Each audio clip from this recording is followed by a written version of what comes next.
అరవింద్ వల్ల కాదన్నారు. అయినా ఎంపీ అరవింద్ తన ప్రయత్నాన్ని వీడలేదు, కృషి చేయడం ఆపలేదు. మనిషై పుట్టినవాడు కారాదు మట్టి బొమ్మ, పట్టుదలే ఉంటే కాగలడు మరో బ్రహ్మ.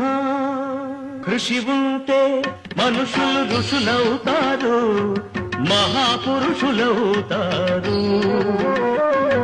తరతరాలకి తరగని వెలుగవుతారు, ఇలా వేడుకులవుతారు. धर्मपुरी के लिए भी मैं कुछ कहना चाहता हूँ. उनसे मेरी एक फरियाद है, जब भी उनके लोकसभा क्षेत्र का प्रश्न आता है, केंद्र के मंत्रियों के साथ बड़ा झगड़ा करते हैं. मैं आपको बताता हूँ, टर्मरिक बोर्ड के लिए अरविंद धर्मपुरी ने केंद्र में सबके साथ झगड़ा किया. अरविंद धर्मपुरी गारू की एक पहचान है पूरे देश और दुनिया में, जो कहते हैं वो करते हैं.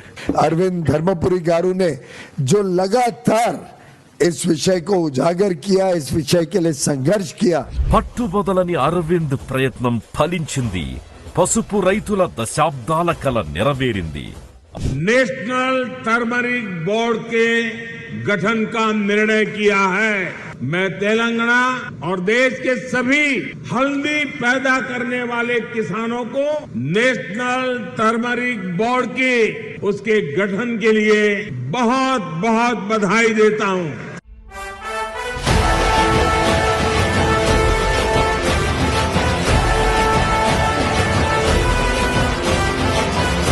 అసాధ్యమన్నది సుసాధ్యమయ్యింది.